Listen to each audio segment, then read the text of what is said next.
नमस्कार, मैं बीसी अधिकारी, senior neurotherapist, doctor of neuropathic medicine. और आज आपके सामने एक पेशेंट की चर्चा करूंगा लॉर्डोसिस के विषय में। Straightening of cervical curvature. Cervical curvature जब स्ट्रेट हो जाता है, सर्वाइकल कर्वेचर में 3 हिस्से होते हैं मेजर मोटा मोटी, एक सर्वाइकल, एक थोरासिक और एक लंबर का एरिया। मतलब ऐसे समझ लीजिए, आप इसको ऐसे समझ लीजिए, ये सर्वाइकल का एरिया, ये थोरासिक का एरिया और ये लंबर का एरिया। फिर बाद में सैक्रल और कॉक्सियल का एरिया आ जाता है। अब क्या होता है, इसको इस शेप में रहना चाहिए, ये स्पाइन हमारी इस शेप में होनी चाहिए। ये दिख रहा है, ये ऐसे आई, फिर ऐसे गई, ऐसे आई, फिर इसके बाद ऐसे चली जाती है।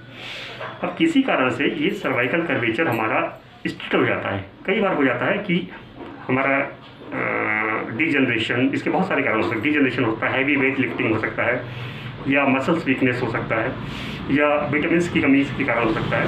ये कर्वेचर को ये आ गया, या ये कर्वेचर ऐसे आ गया। मतलब देखिए थोड़ा सा अंतर आ गया। तो जो 31 हमारे वर्टिब्रास है, उससे 31 पेयर ऑफ जो नर्व्स निकल रही हैं, वो नर्व्स में कॉम्प्रेशन आना शुरू हो जाता है। अब जिस एरिया की नर्व्स में कॉम्प्रेशन आएगा वो एरिया अफेक्ट हो जाएगा। This is what is lordosis, this is what is the straightening of cervical curvature. तो आज हमारे पास साथ में हैं भावना पांडे जी। नमस्कार। ये बागेश्वर के रहने वाली हैं, बागेश्वर के। और ये इनको अनफॉर्चुनेटली आज से करीब 5 साल पहले सर्वाइकल की प्रॉब्लम आई, और इनफैक्ट वेट डालने के कारण हुआ होगा सर। हाँ। और इनको ये लॉर्डोसिस का, इनका ये MRI है। कौन सा MRI है आपका? ये ऊपर वाला है, कौन ये वाला, ये वाला, ये हमारा इनकी रिपोर्ट है। चलिए हम MRI रिपोर्ट करते हैं। हमारे रिपोर्ट में इनकी MRI रिपोर्ट कहती है कि द फाइंडिंग्स है इसमें loss of cervical lordosis due to the muscle spasm and cervical spinal curvature. ऐसा स्पाइनल कर्वेचर में इनका लॉर्डोसिस का प्रोड्यूस सर्वाइकल लॉर्डोसिस कहता है। तो सर्वाइकल लॉर्डोसिस का ये इफेक्टेड है। अब उसके बाद इनका लंबर लॉर्डोसिस में इनका पूरा पैर का एरिया अफेक्टेड हो गया। अभी भावना पांडे जी खुद बताएंगे कि भावना पांडे जी को क्या प्रॉब्लम थी और कहाँ इन्होंने इलाज कराया। आप बताइए। नमस्कार। ये पिछले 5 साल से मुझे पूरे गर्दन से लेके पीठ में और कमर से लेके पैर एड़ी तक दर्द रहता था। दिखाया मैंने बागेश्वर में भी और पिथौरागढ़ में भी, लेकिन कुछ आराम नहीं हुआ। थोड़ी देर तक ठीक होगा, फिर वही दर्द शुरू। कुछ काम ज़्यादा हो तो फिर रात में भी, सोए में भी दर्द रहता था। लेकिन इधर ट्रीटमेंट कराने से काफ़ी आराम है, 90% आराम है काफ़ी। और गुरुजी का धन्यवाद बहुत बहुत। मुझे तो आशा ही नहीं थी कि मैं कभी कम होगा ये दर्द करके, लेकिन लग रहा है कि मैं ठीक हो जाऊंगी धीरे धीरे। धन्यवाद। आपने हल्द्वानी में भी इलाज कराया? हाँ। इन्होंने बागेश्वर में, हल्द्वानी में और पिथौरागढ़ में सब जगह की रिपोर्ट्स हैं इनकी।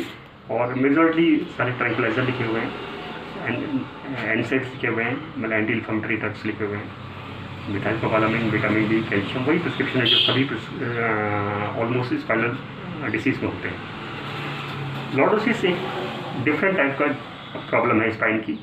आपने सुना होगा स्लिप डिस्क के लोग ठीक हो जाते हैं, साइटिका के भी ठीक हो जाते हैं, but lordosis is one of the most difficult case which need lot of attention, because lordosis of the cervical, अगर सर्वाइकल का लॉर्डोसिस, किसी एक एरिया का लॉर्डोसिस, तो उसको हम ट्रीट कर सकते हैं, फिजिकल एक्सरसाइज से ठीक कर सकते हैं। बट लॉर्डोसिस अगर लंबर का भी हो, सर्वाइकल का भी हो, थोरेसिक का भी हो, तो that makes really difficult to treat the patient. अभी इनको क्या था, इनकी प्रॉब्लम क्या थी, एक मिनट जैसा आप खड़े हो, इनका सर्वाइकल कर्वेचर में यहाँ पर स्ट्रेटनिंग हो गई सर्वाइकल एरिया में, जिससे इनका क्या हो गया, पूरा लेफ्ट का एरिया पूरा लेगी। पहले आता था हाथ में पूरा, हाथ में, पूरे हाथ में आता था, यहाँ आता था, गर्दन हिलती नहीं थी इनकी, गर्दन घूमती नहीं थी, दर्द रहता था 24 घंटे इनको, सोते समय भी दर्द रहता था।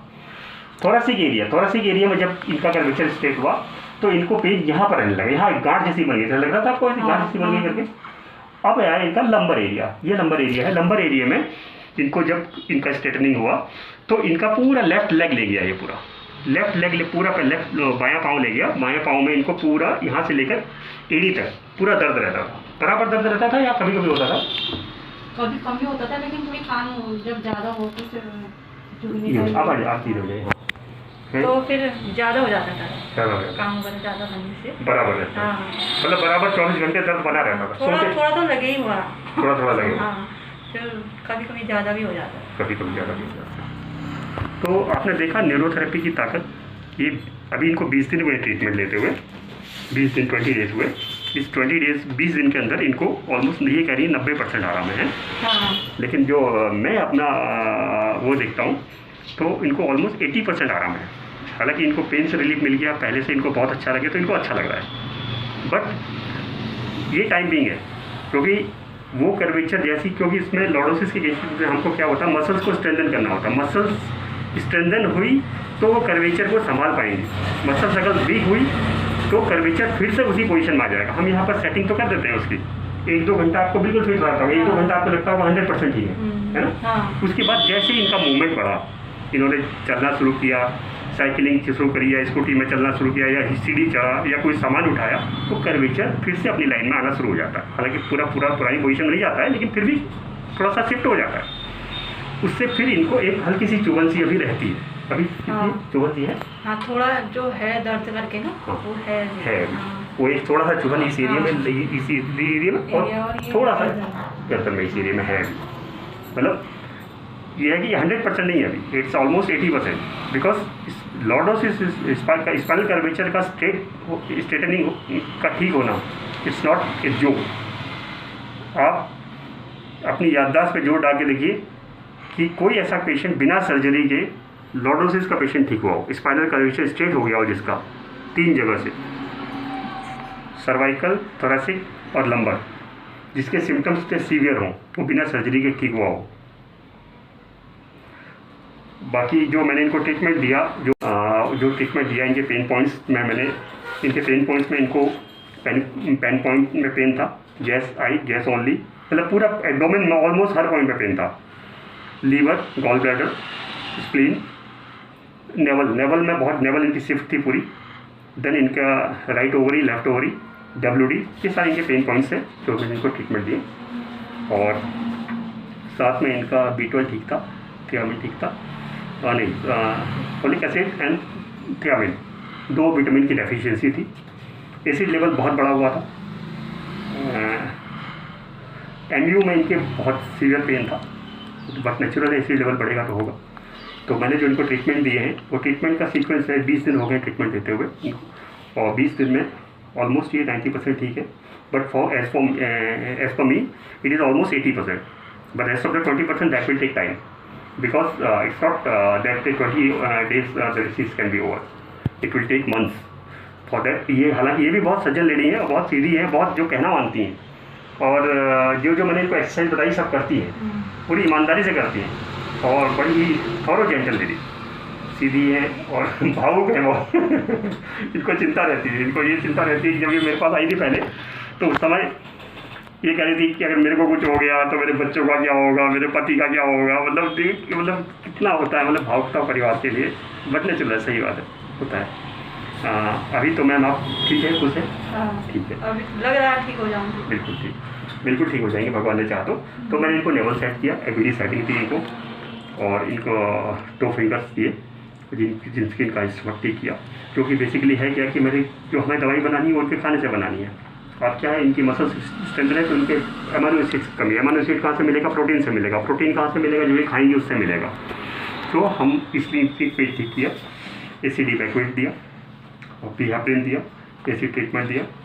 इसके अलावा L5-S1 घिसाई दी, साइटिका सेटिंग दी, और साथ में मैं इनको फिर अनिल शर्मा ट्रीटमेंट भी दिया। ये बहुत सारे ट्रीटमेंट्स हैं जिनको मैंने इनको दिए। और